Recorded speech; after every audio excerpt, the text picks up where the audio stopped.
E é isso que você precisa para começar a amar a vida que você tem.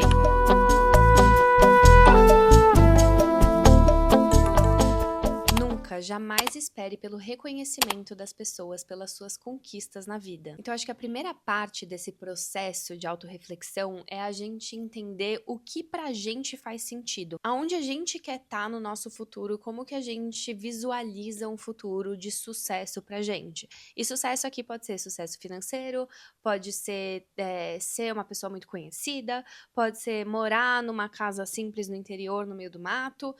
O sucesso ele vai ser individual para cada um. Mas é importante que você consiga, desde o início, estabelecer o que é um sucesso para você. Só que aqui começa um desafio, porque a sociedade, ela coloca como sucesso algumas visões e como fracasso outras visões que não necessariamente são um fracasso para nós. Vou dar um exemplo. Para uma pessoa, o sucesso, alcançar o ápice do sucesso, pode ser morar na praia, com o pé na areia e ter uma vida tranquila. Muitas vezes para a sociedade, principalmente para quem vive em cidade grande, isso não vai ser sinônimo de sucesso.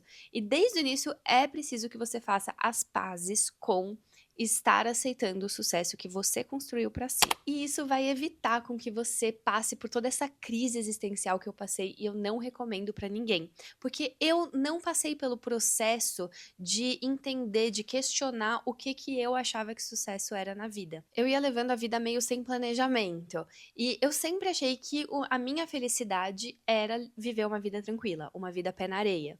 E eu cheguei a viver essa vida, mas eu sentia que tinha alguma coisa faltando dentro de mim. E depois eu fui perceber que isso que faltava era uma sensação de propósito no mundo. Eu comecei a empreender mais por uma paixão não planejada do que por um objetivo claro. Eu comecei a fazer as coisas que eu gostava de fazer, que era estudar e compartilhar informação, principalmente nas redes sociais. E isso foi se tornando algo grandioso, foi tomando proporções que eu não conseguia controlar. E conteúdo vai, conteúdo vem, eu resolvi criar uma empresa que vende produtos de consumo. E o sucesso veio muito rápido.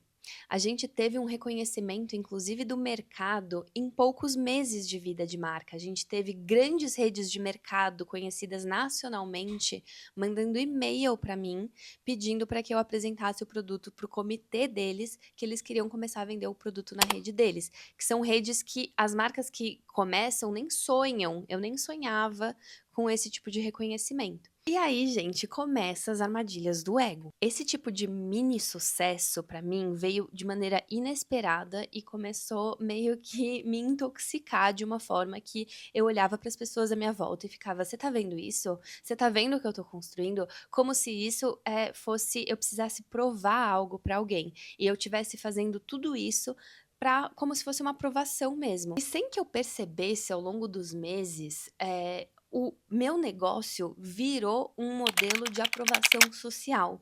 Eu usava esse meu sucesso para mostrar para as pessoas que eu era capaz, quando na verdade eu só precisava mostrar para mim mesma. Só que como eu não tinha passado por esse processo de reflexão interna e as coisas foram acontecendo meio fora do meu controle, eu não sabia exatamente por que eu estava fazendo isso.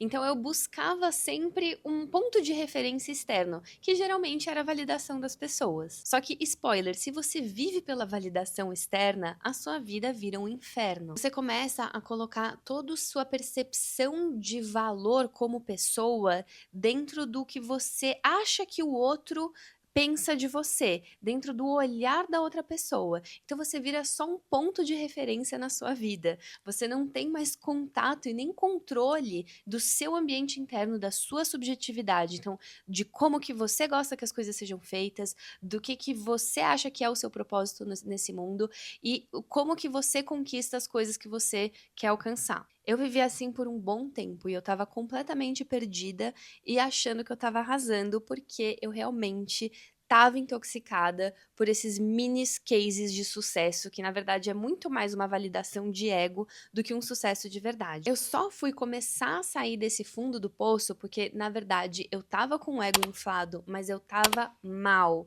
Por dentro, eu tava desconectada de mim mesma, nada me trazia alegria nessa vida. Eu realmente passei por um quadro depressivo. Só que como eu sou empreendedora, foi um quadro de depressão de alta produtividade, que é aquele que é mais mais difícil de diagnosticar. É uma depressão com um limiar de burnout, onde você ainda se mantém altamente produtiva, mas você não tem mais contato com o sentimento e nem curiosidade pela vida, aquela sensação de vitalidade que uma pessoa não depressiva deveria ter. Para mim, qual foi a realização chave para eu virar essa perspectiva e começar a voltar a ter contato comigo mesma e voltar a ter prazer de viver? Foi quando eu me questionei de maneira 100% sincera e vulnerável o que estava fazendo sentido para mim dentro de tudo que estava acontecendo.